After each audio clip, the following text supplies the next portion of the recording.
Merci d'être ici aujourd'hui pour notre webinaire. Je m'appelle Elisabeth Serlemichus et je suis la directrice de programme de notre programme sur le changement de comportement. Notre programme est géré par le Johns Hopkins Center for Communications Program. Et pour nous, on veut vous montrer ce nouveau tableau de bord pour qu'on puisse voir quelles sont les tendances dans les pays, dans 2 pays. Nous allons aussi parler des outils pour réfléchir à ces messages du vaccin de la COVID-19. Avant de présenter les orateurs d'aujourd'hui, je voudrais juste parler de 3 points de logistique. D'abord, s'il vous plaît, notez que nous avons interprétation vers le français en simultané. Et je vais vous montrer sur la diapositive comment accéder à l'interprétation. Pour vous qui sont les francophones, choisissez votre langue préférée. Il y a les instructions là au-dessus dans la diapositive.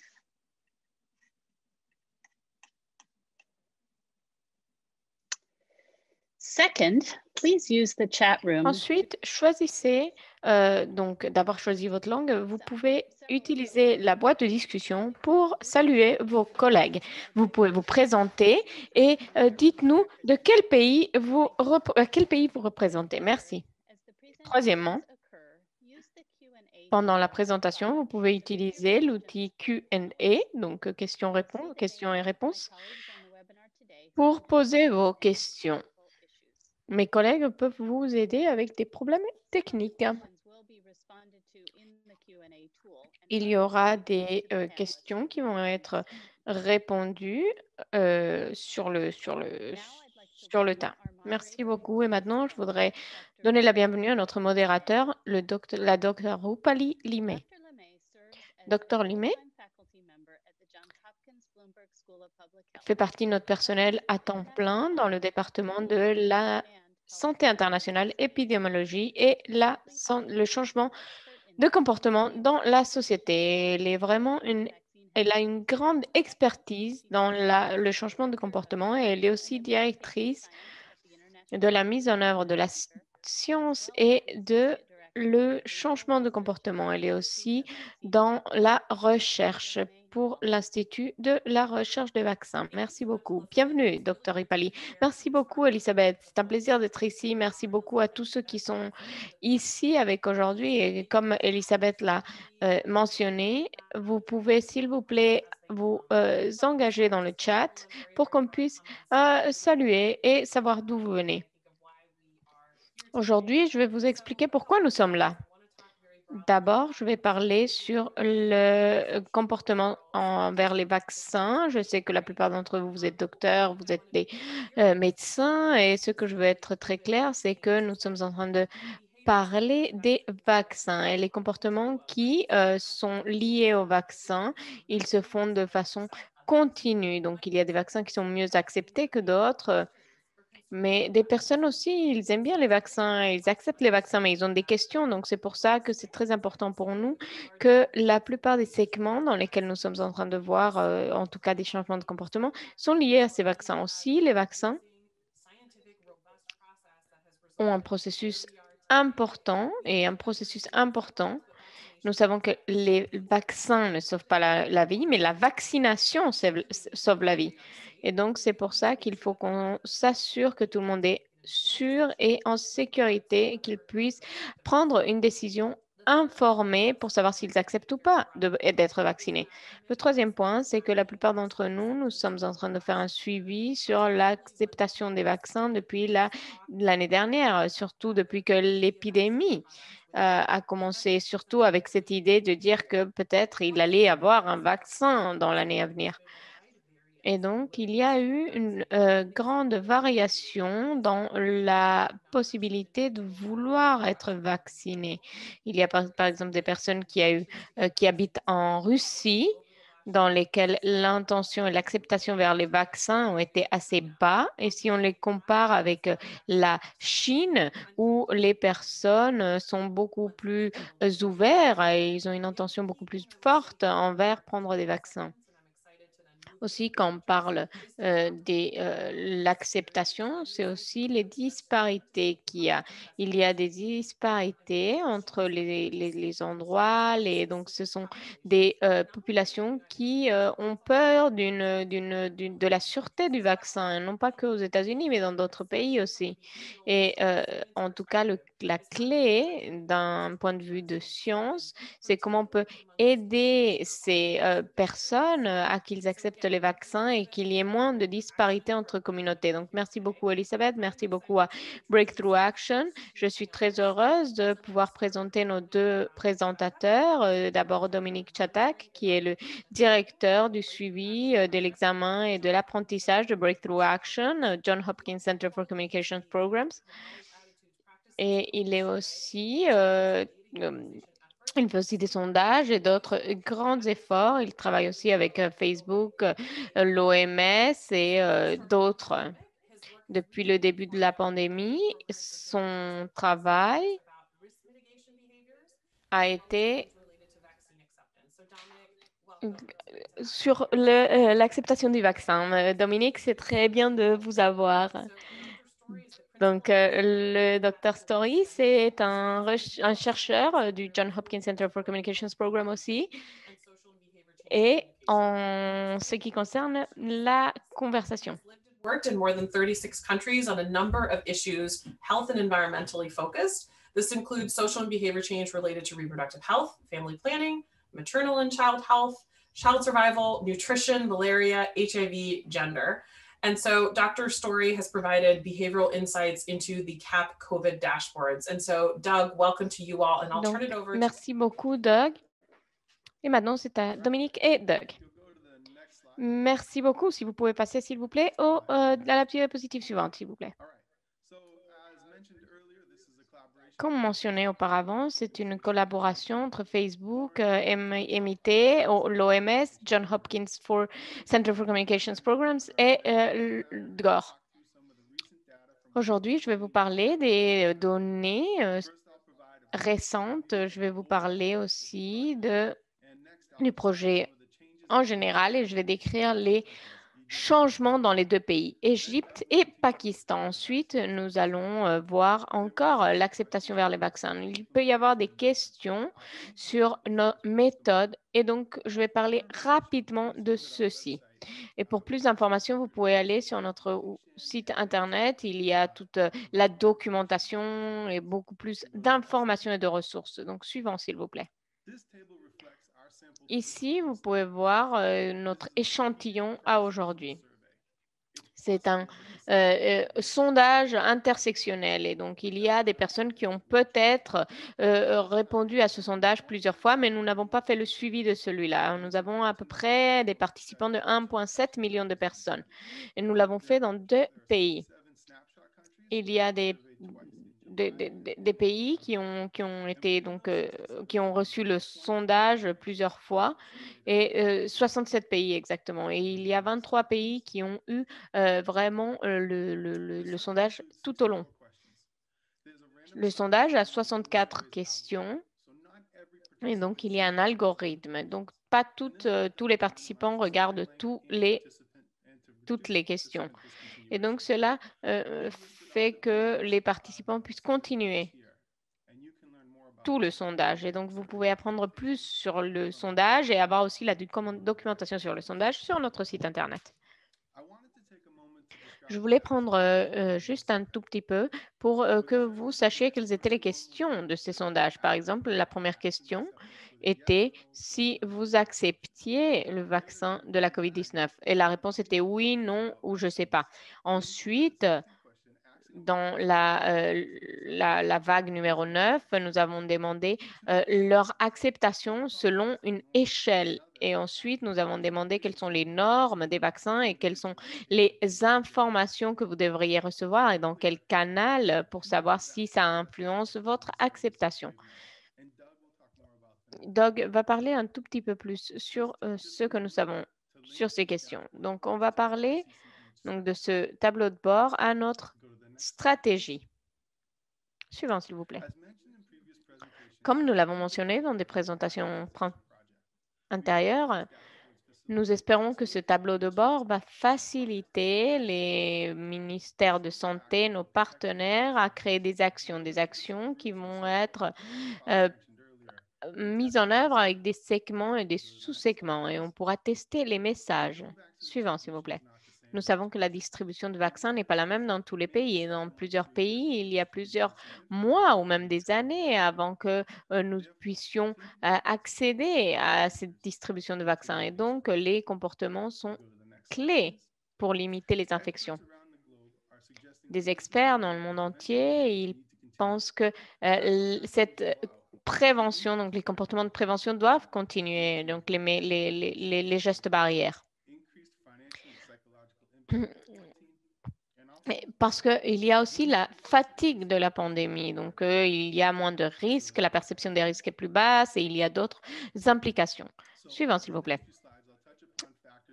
Les prochaines diapositives, je vais parler justement sur le comportement de prévention et leur changement pendant le temps. Vous pouvez voir ici. Suivant, s'il vous plaît.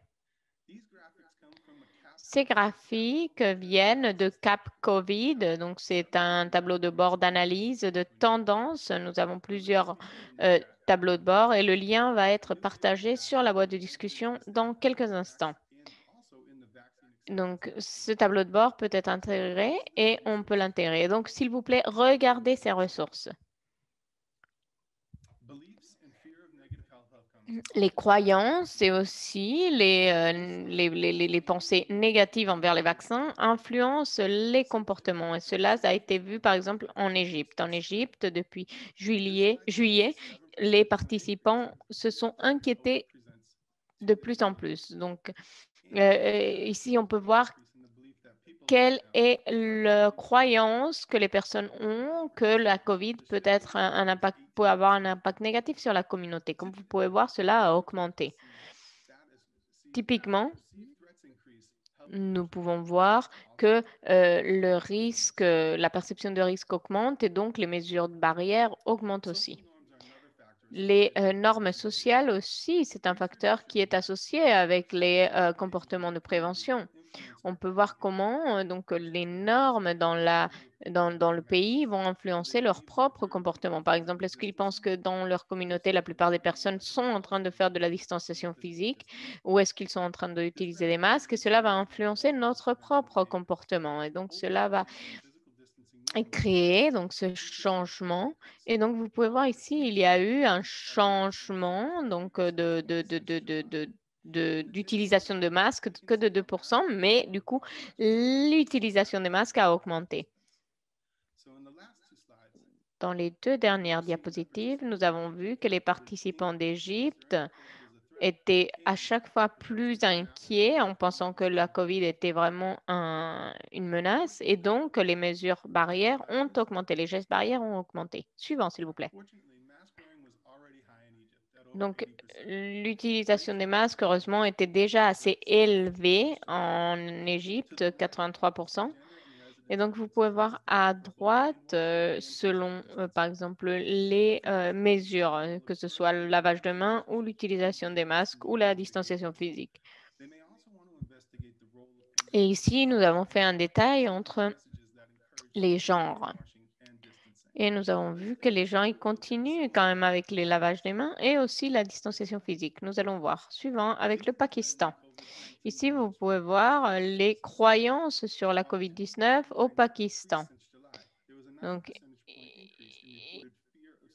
les personnes, donc l'augmentation de la peur envers la COVID a augmenté de 9%. Et nous avons vu que les hommes et les femmes ont des perceptions différentes. Les femmes ont pensé que la perception de risque de la COVID sur leur communauté a baissé.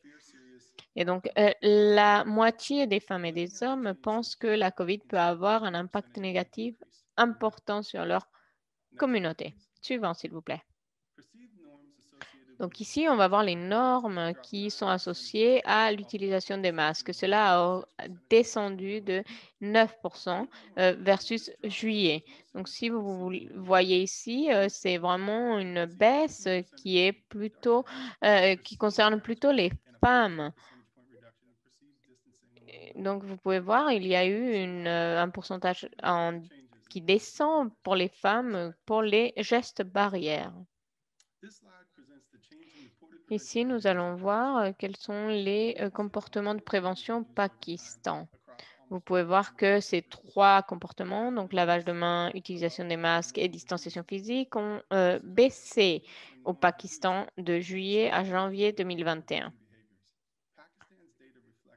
Et donc, ici, nous pouvons voir les données qui montrent les changements de comportement. Et donc, avant de faire des messages, donc, il faut qu'on puisse analyser ces données pour qu'on puisse créer des messages qui vont impacter la communauté de façon locale.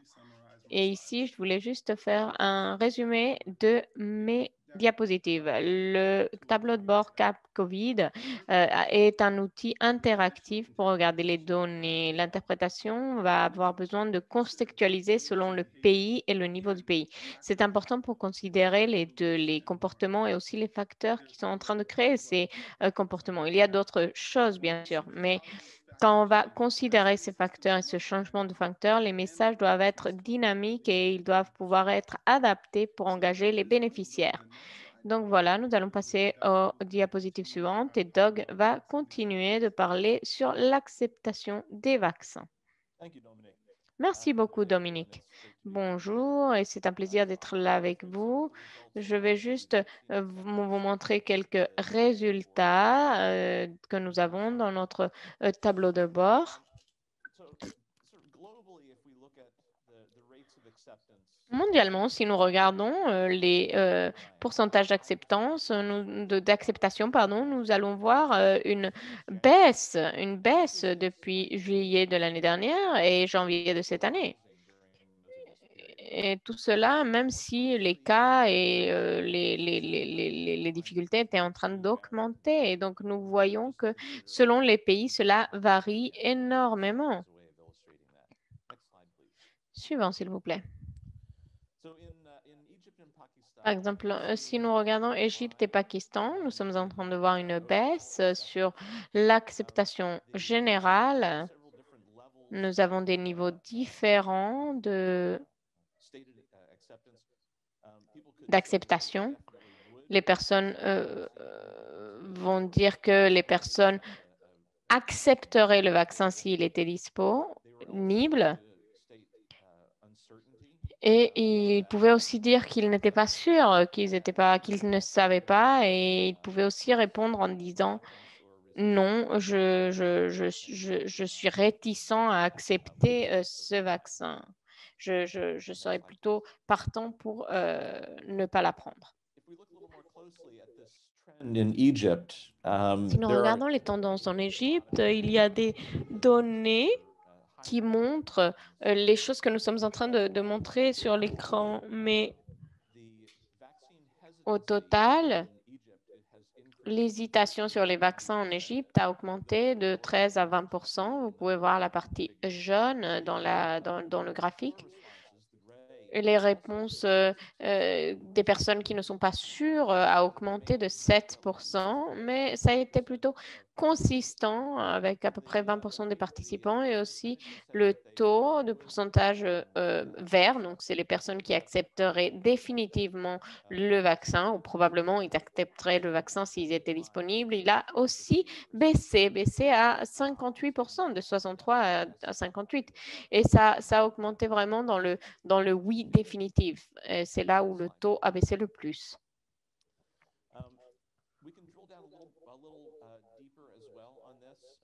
Nous pouvons parler un peu plus ici, par exemple, les détails démographiques. Vous pouvez voir à droite de l'écran, vous voyez le pourcentage des plus jeunes de 30 ans ou de donc 31 ans et plus. Donc, ceux qui ont une éducation secondaire ou pas, ceux qui ont une éducation supérieure ou pas. Et ensuite, hommes, femmes, urbain, rural. Et donc, cela change selon les données, les détails. Par exemple, sur l'âge, il n'y a pas beaucoup de différence, mais il y a beaucoup de différences sur l'éducation. Donc, en termes d'éducation, par exemple, ceux qui ont plus d'éducation, ils veulent accepter moins le vaccin. Par exemple, ceux qui habitent dans les résidences rurales, ils ont une acceptation beaucoup plus importante des vaccins.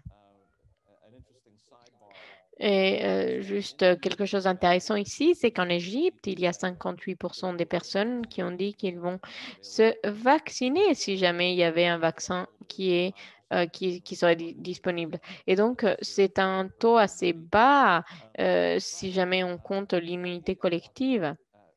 Donc, 48 de chaque 100 personnes pensent que le taux d'acceptation pense que la plupart des personnes vont accepter. Donc, il y a une différence entre les personnes qui disent qu'ils vont accepter le vaccin et leur perception de dire que les autres vont accepter le vaccin. Donc, il y a une lacune, une différence entre ceux qui pensent que les autres vont faire et leur propre acceptation. Et ici, cela illustre avec un peu plus de détails ce que je viens de commenter. Donc, par exemple, ici, entre l'âge, les différents âges et la résidence aussi. Les taux d'acceptation sont stables pour les différents âges, mais en éducation, nous voyons des différences. Et les femmes acceptent moins les vaccins que les Cela peut nous aider sur les stratégies pour savoir quel sous-groupe a besoin de plus d'attention. Et maintenant, si on parle du Pakistan, si on regarde donc ici la vague 15, donc ça veut dire les données de janvier, c'est consistant, en tout cas c'est un peu plus stable en ce qui concerne l'acceptation de vaccins au Pakistan, si on compare avec l'Égypte. Donc le fait d'hésiter a augmenté un peu. Donc c'est la partie jaune, cela a augmenté de 3% seulement. Le groupe qui n'était pas sûr, il a augmenté de 2%. Et ceux qui ont dit qu'ils accepteraient le vaccin a baissé de 75% à 70%, avec le changement le plus radical avec les personnes qui ont dit oui, définitivement oui, et qui a baissé de 6%, donc pas tant que ça.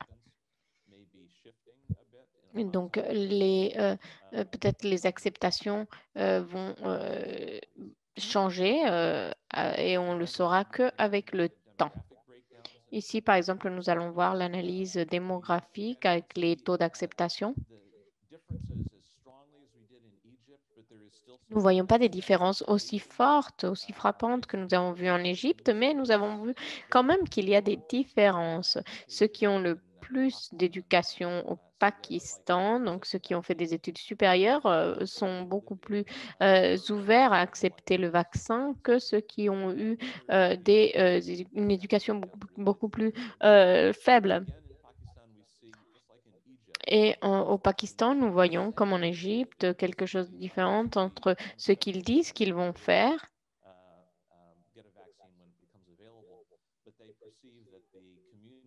mais ils pensent que la norme, donc en fait ici c'est l'inverse, c'est les personnes, elles sont beaucoup plus ouvertes à l'acceptation du vaccin, mais ils pensent que les autres personnes sont moins ouvertes. Donc c'est intéressant de voir cette lacune. Suivant, s'il vous plaît. Et ici, c'est un peu plus de détails de ce que j'ai dit avec les différents niveaux d'éducation, donc les acceptations et les refus. Par exemple, l'acceptation est beaucoup plus forte dans les zones rurales. Et les hommes, ils sont un peu plus réticents que les femmes.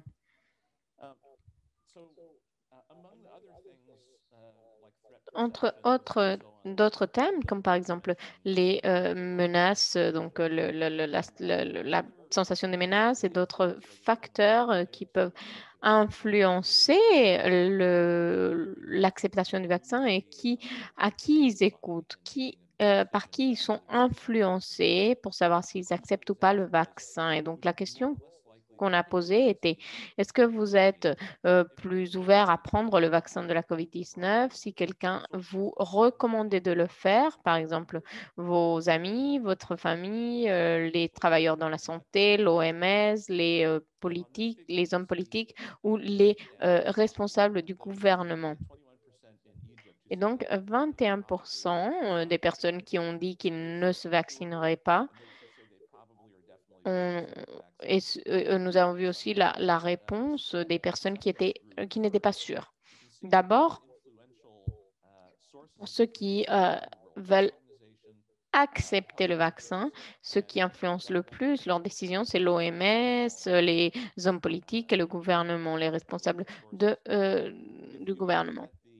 Si vous regardez les chiffres de ceux qui disent qu'ils ne veulent pas se vacciner, on peut voir que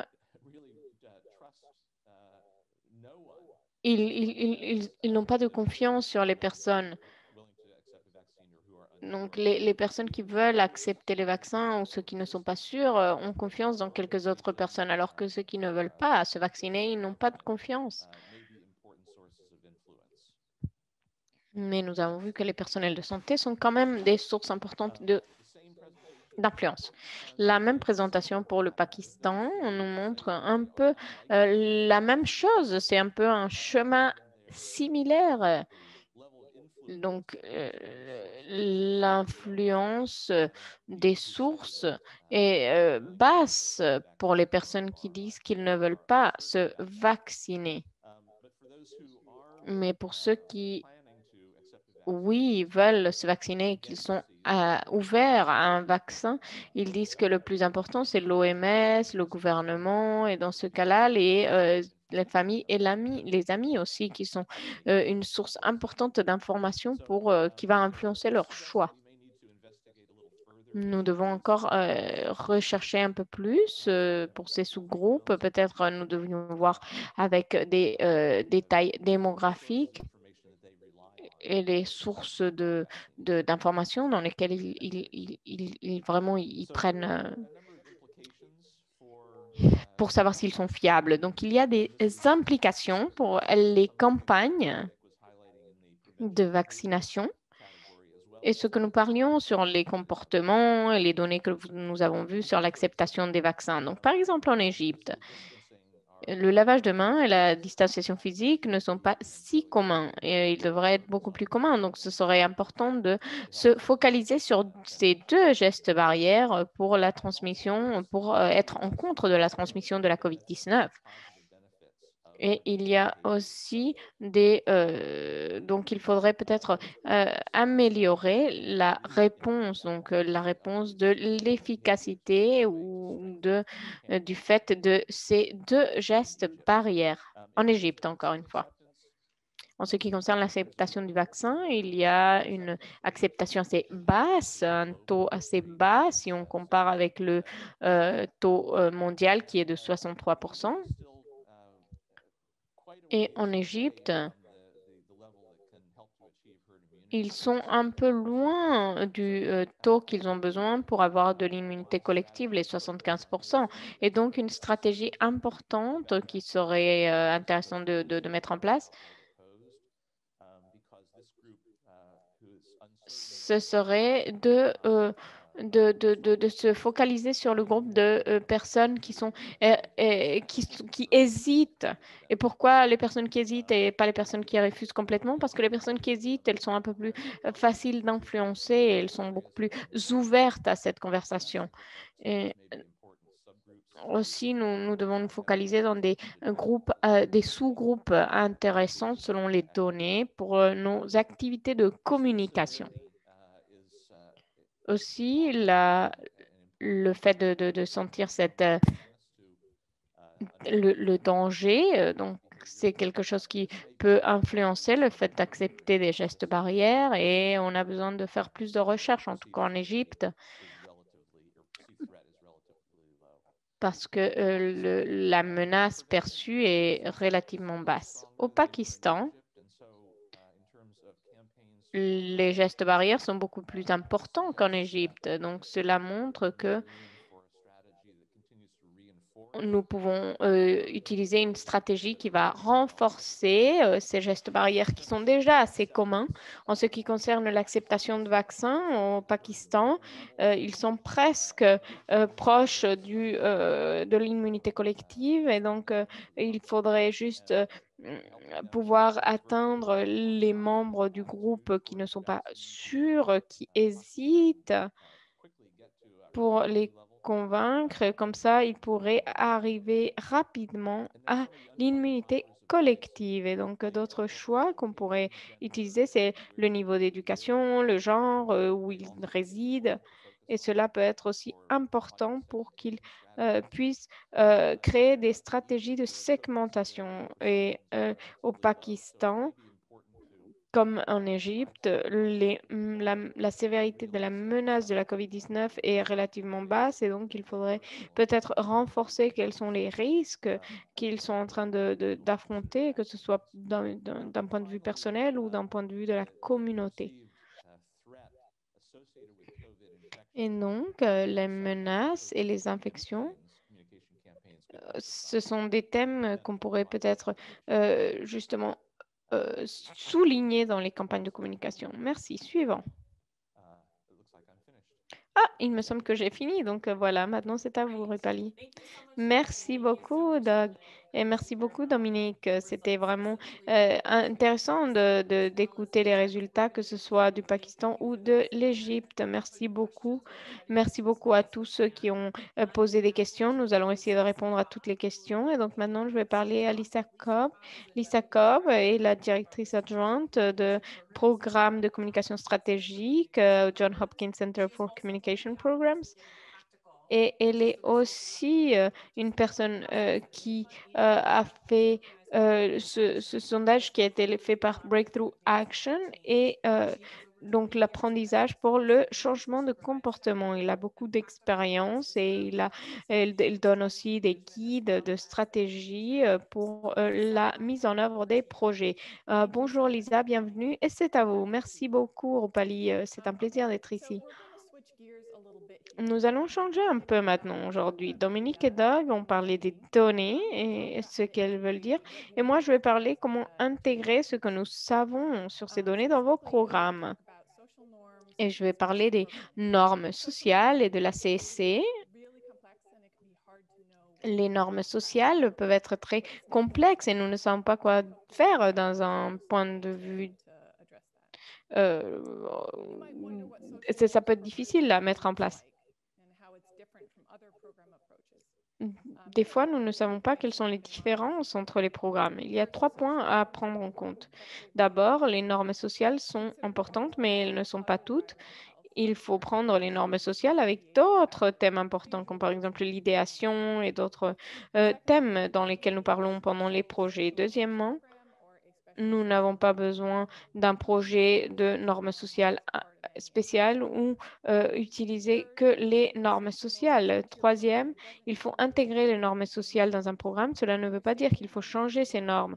Il faut comprendre comment ces normes marchent et quelles sont leurs implications. Nous allons parler des implications pour savoir comment on peut changer ces normes. Donc avant de commencer,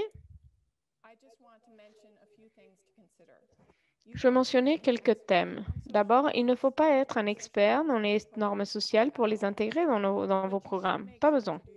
Mais il faut être sûr de faire ses recherches. Il faut réfléchir à 3 points quand nous intégrons les normes sociales dans vos programmes. D'abord, réfléchir sur les éthiques. Elles sont les livres de la culture et donc ce n'est pas éthique de changer les normes sociales. Les désirs de changer doivent venir de l'intérieur de la communauté, non pas de l'extérieur de la communauté. Il faut qu'on réfléchisse à tout cela. J'ai mis ici un lien vers un article pour que vous puissiez renforcer vos connaissances là-dessus.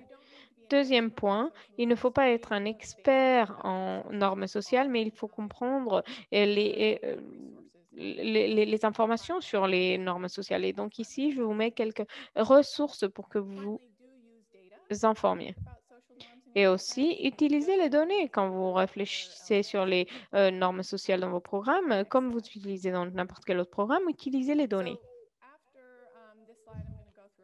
Après cette diapositive, je vais parler de quelques outils, de quelques documents, et cela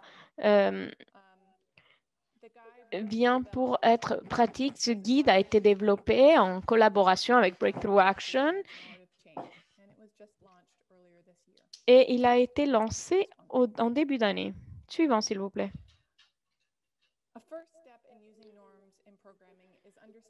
Le premier pas pour utiliser les normes sociales dans des programmes, c'est de comprendre quel est le comportement dans lequel nous sommes intéressés, par exemple les gestes barrières, que ce soit la distanciation physique, la vaccination et d'autres.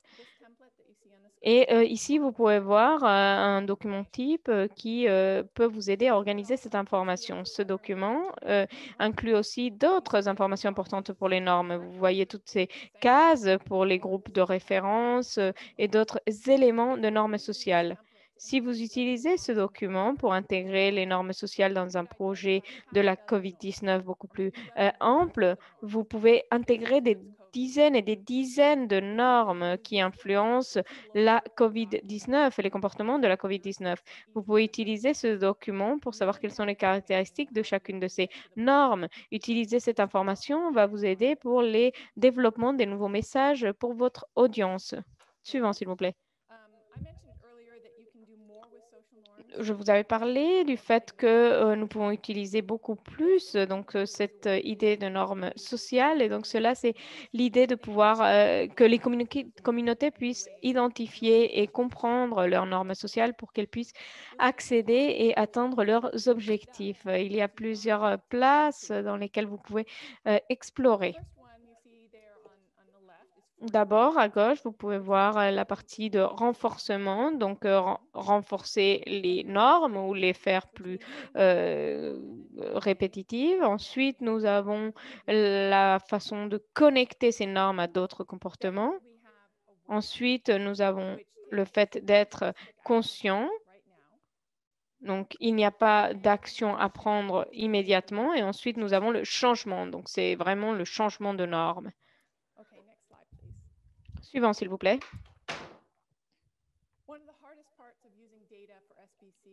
Une des parties les plus difficiles pour utiliser les données dans la SCSC, c'est de savoir qu'est-ce que nous savons sur les normes et ce que nous allons faire dans le programme. Cette activité est vraiment conçue pour vous aider à faire ceci. Donc ici, par exemple, nous allons créer des logiques, de chaînes de logique. Donc vous voyez ici quels sont les résultats à long terme, à moyen terme et à long terme. Donc cette activité va vous aider à faire des activités de façon individuelle pour pouvoir articuler comment une activité va utiliser une norme sociale et comment cette norme sociale peut aider dans un changement de comportement.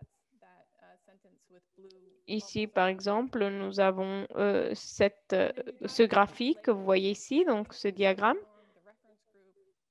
Vous avez aussi le groupe social, les normes sociales. Et cela, par exemple, va aider. Ici, c'est un thème sur la planification familiale. Vous pouvez le voir. Vous pouvez changer les activités, les normes sociales, jusqu'à ce que vous trouviez quelque chose qui marche pour vous et pour le projet. Ici, cela peut être la base de comment vous allez décrire l'utilisation des normes dans vos programmes et vous allez montrer la relation entre votre activité et le projet que vous voulez mettre en place, ce qui peut être difficile à faire. Suivant, s'il vous plaît. Je vais vous donner deux exemples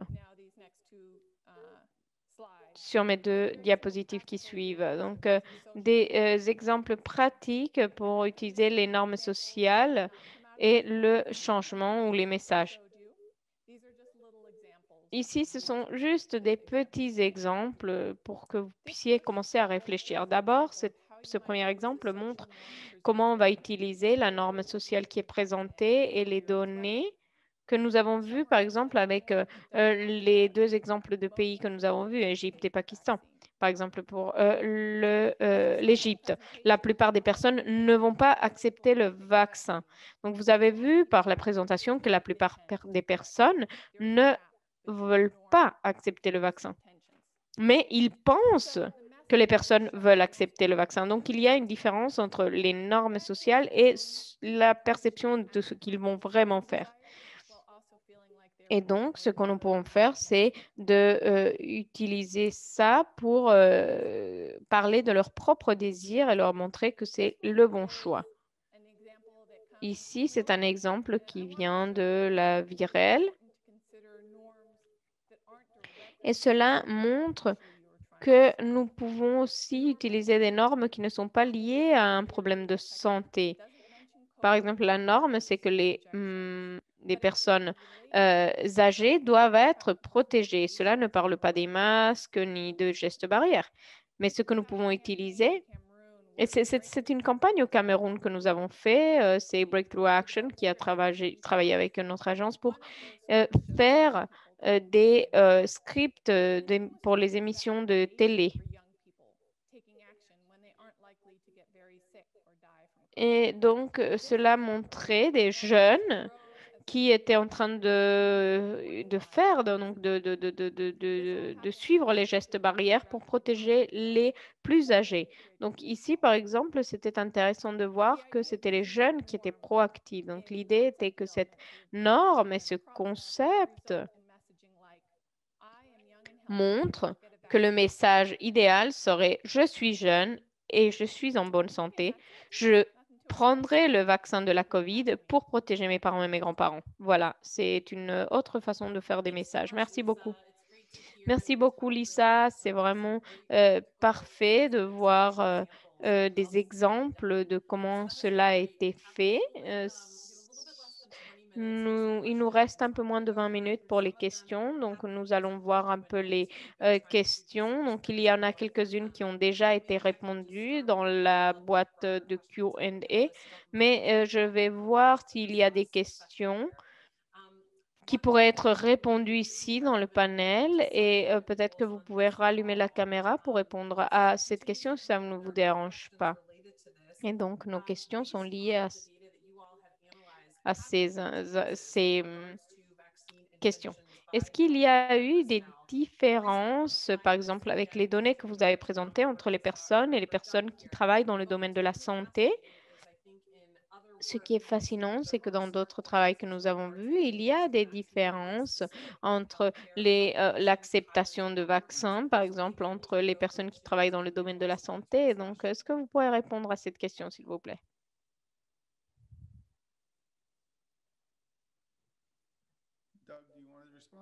Doug, est-ce que vous voulez répondre ou Lisa? Ou sinon, je peux répondre aussi. Oui, malheureusement, nous n'avons pas assez d'informations sur les travailleurs dans le domaine de la santé, dans nos données. Nous avons vraiment juste des réponses assez globales qui ont été faites dans, par exemple, les réseaux sociaux. Et donc, nous savons qu'il y a, je crois, 20 ou 30% des personnes qui travaillent dans le domaine de la santé qui hésitent à prendre le vaccin.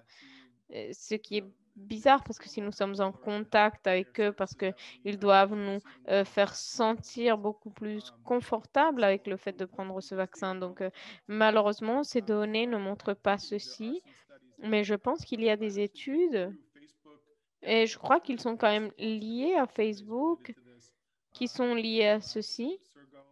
Et je crois que Sergo aussi, ou une autre organisation en tout cas, qui est en train de faire un travail sur ceci. Je ne sais pas si quelqu'un d'autre veut rajouter quelque chose à ma réponse. Non, ce sondage a été fait pour que nous sachions qu'est-ce que le groupe et le public en général pensent des vaccins et des préventions. Donc, ce n'a pas été du tout fait dans le but de savoir qu'est-ce qui se fait par profession, surtout dans le domaine de la santé. Je ne sais pas si Dominique, vous voulez parler un point sur le futur de ce sondage, les pas suivants. Mais nous avons encore le soutien de Facebook et nous allons continuer d'évoluer. Donc, ils vont changer nos sondages pour savoir qu'est-ce qu'ils couvrent. Et donc, il y aura des opportunités pour justement intégrer ces questions additionnelles. Oui, si maintenant c'est un bon moment de parler de ça, mais c'est en avril, nous allons faire fusion entre notre sondage et un autre sondage qui est en train d'être fait. Et donc, quand on va continuer, nous allons avoir plus de données qui va être collectées dans chaque pays dans lesquels nous travaillons. Et nous pensons qu'aussi le nombre de pays va augmenter. Donc, nous avions 67 pays et maintenant nous allons avoir beaucoup plus de pays et nous allons avoir des données de façon hebdomadaire pour savoir, donc encore une fois, l'acceptation sur les vaccins et les gestes barrières. Il y a des questions qui vont changer. Donc, par exemple, il y a une question sur les leaders religieux et cela va être inclus dans la prochaine version de notre sondage. Et on va toujours adapter un peu les sondages au fur et à mesure. Donc, on va évoluer évoluer aussi dans notre tableau de bord pour qu'il soit encore plus interactif. Nous avons des tableaux de bord qui vous permettent de nous donner des commentaires. Et donc, pour nous, c'est très important parce que comme ça, nous pouvons adapter notre tableau de bord pour qu'il soit vraiment utile pour vous, pour les personnes qui sont en train de travailler là-dessus, pour les personnes qui sont dans les communautés, et nous personnes qui sont en train de comprendre et d'utiliser toutes ces données. Donc, pour nous, de comprendre comment ces données peuvent être utiles pour vous, c'est vraiment une réussite parce que votre réussite, c'est notre réussite. Donc, n'hésitez pas à nous envoyer vos commentaires. Merci beaucoup, Doug et Dominique. Et merci beaucoup. Waouh, c'est impressionnant. 67 pays, c'est déjà énormément. Donc, bravo. Sont vraiment des données très riches. Et donc, je pense que c'est quelque chose de très intéressant. Donc, nous avons mis un lien sur la boîte de discussion. Et donc, si vous voulez plus de données, vous pouvez y aller sur le site qu'on vient de envoyer. Donc, je vais vous poser deux questions encore. D'abord, c'est nous avions des différentes vues sur quels produits qui sont disponibles pour les personnes. Donc, par exemple, les États-Unis, nous avons quand même un choix, alors que dans d'autres pays, il n'y aura plus de choix. Et donc, il y a une question sur maintenant que nous avons de plus en plus de vaccins qui sont approuvés, est-ce que vous voyez des préférences versus, par exemple, les vaccins à une dose ou les vaccins à deux doses, etc. Pour l'instant, nous n'avons pas des données liées à ça. Nous allons peut-être l'avoir après notre deuxième sondage. Nous avons discuté justement de comment le faire de façon efficiente.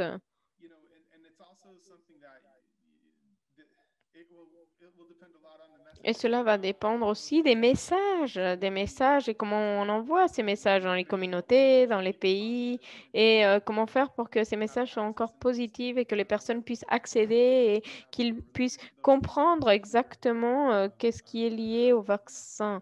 Et tout cela pendant que ces messages vont commencer à se produire. Oui, je voudrais juste rajouter que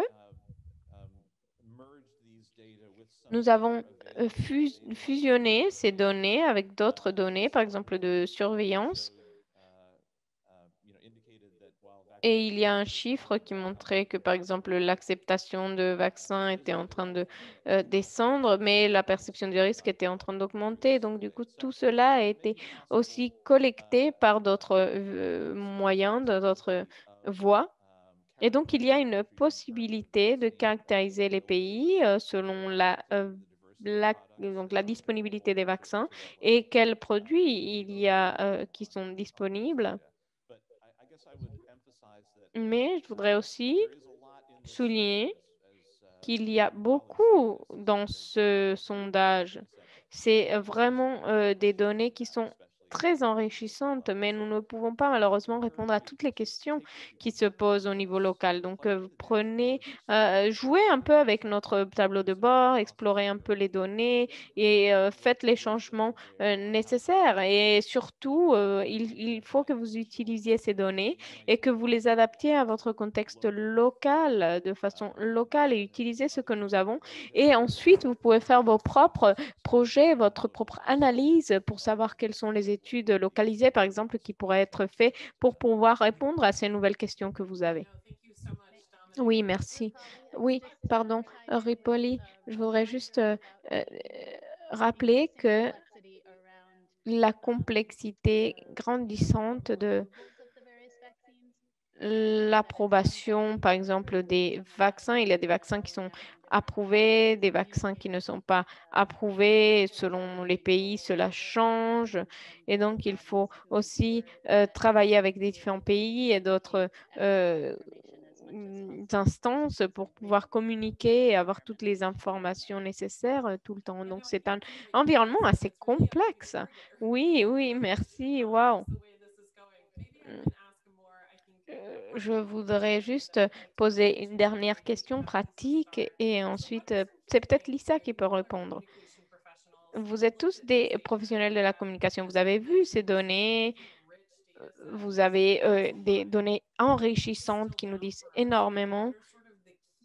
Est-ce que vous pouvez nous dire quels sont les aspects de communication que nous devions réfléchir pour nous, les pays qui sont en train de se préparer pour la mise en place des campagnes de vaccination? Des points clés, peut-être 3 points clés de chacun d'entre vous, des choses que nous devons réfléchir avant de mettre en place une campagne de vaccination. Et désolée Lisa, mais je vous ai mis un peu je vous ai un peu demandé de recommencer. Oui, toutes les situations vont être complètement différentes, bien sûr, mais il faut qu'on soit flexible et qu'on puisse voir un contexte et qu'on puisse dire, OK, qu'est-ce qui est en train de se produire, quelles sont les préoccupations, quelles sont les barrières et quels sont les facteurs de facilitation. Je parlais par exemple de la motivation, donc qu'est-ce qui motive la population? Ensuite, deuxième point, être respectueux de ceci. Donc, des fois, ça peut être compliqué. Par exemple, des personnes qui ont peur et qui ne veulent pas, qui hésitent. Et donc, il faut respecter les préoccupations des personnes. Elles sont bien sûr euh, fondées, donc il faut quand même les respecter. Et on peut faire ça avec notre communication. Donc, être responsable, utiliser les données, être flexible, mais aussi respecter leurs peurs et leurs préoccupations. Donc, continuer de communiquer avec eux et être rapide à répondre ces préoccupations. Merci beaucoup. C'est très intéressant ce que vous avez dit, surtout d'adapter au contexte. Et merci. C'est à vous, Dominique. Oui, j'étais en train de réfléchir à une diapositive que Doug a présentée en ce qui concerne l'acceptation de vaccins et les réponses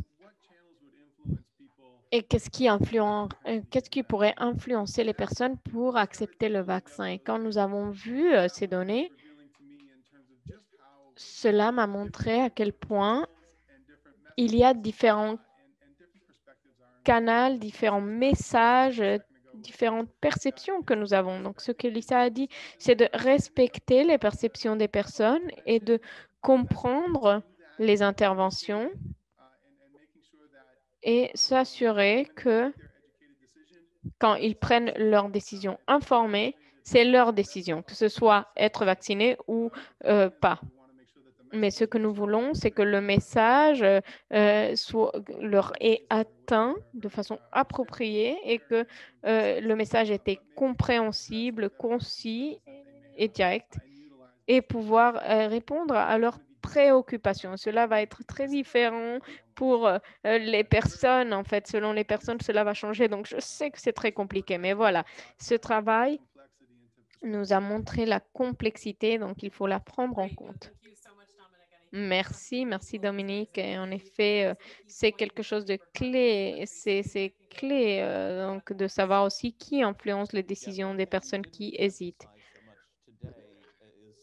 Et un point que je voulais juste souligner, c'est une visualisation dans le tableau de bord qui montre non seulement qui influence le choix des personnes, mais aussi les sources de médias qu'ils pensent qu'ils sont confiables ou qu'ils sont fiables.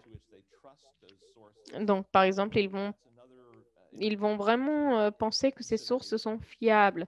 Et donc, c'est important de savoir qui sont ces sources fiables selon ces personnes et qui ont le plus de crédibilité pour votre population. Il faut les identifier pour pouvoir les utiliser. Ensuite, ce sondage a été conçu dans une période où il n'y avait pas encore de vaccin disponible. Donc, nous avons inclus beaucoup plus de questions sur les gestes barrières et leur perception envers les gestes barrières et les normes sociales. Et nous sommes en train de construire tout cela pour que le vaccin, donc sur des questions sur le vaccin pour ce nouveau sondage que Dominique a parlé, pour savoir quelle est l'acceptation du vaccin. Mais en ce qui concerne les gestes barrières, je pense que c'est très important de comprendre que typiquement, les personnes prennent ces décisions avec plusieurs considérations. Donc, c'est une combination du fait de la perception des risques, quels sont les gestes barrières, qu'est-ce que vous pensez que les autres personnes sont en train de faire dans votre communauté. Et donc, c'est une combinaison de tous ces facteurs qui va vraiment impacter les préventions, les comportements de prévention. Il y a une question, par exemple, dans le chat qui disait que quelques variables sont beaucoup plus importantes dans quelques pays que d'autres.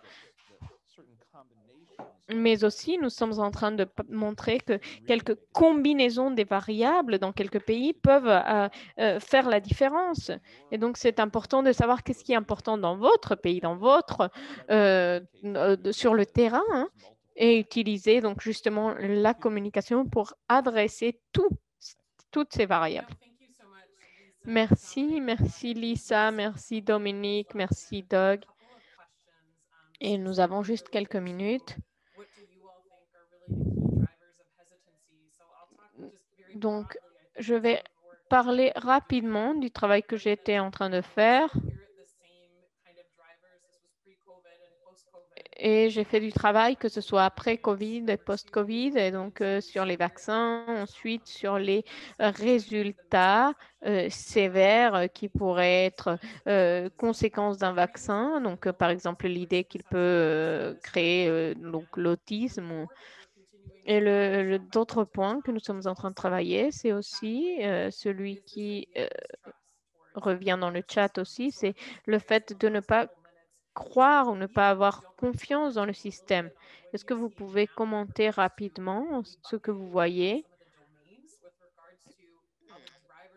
Comment vous pensez que ces domaines sont par exemple soulignés? Donc, Lisa, je vous ai fait commencer. Donc, peut-être que Dominique va commencer cette fois-ci. Donc, oui, vous pouvez nous parler un peu des domaines comme ça. Oui, nous avons vu par exemple les taux d'acceptation.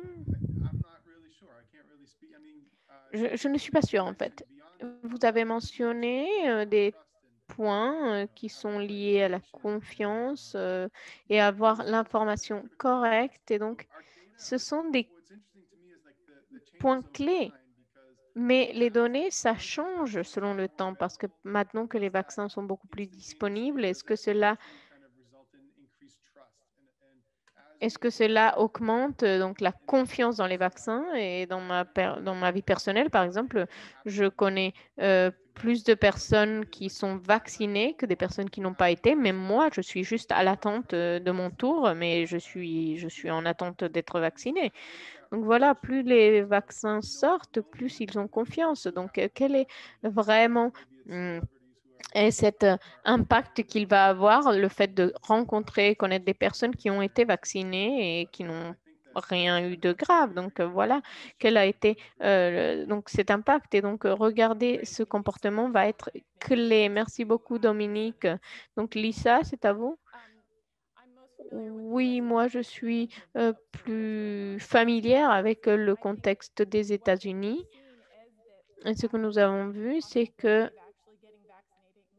le fait de savoir que la possibilité d'être vacciné augmente, donc les personnes qui hésitent hésitent moins.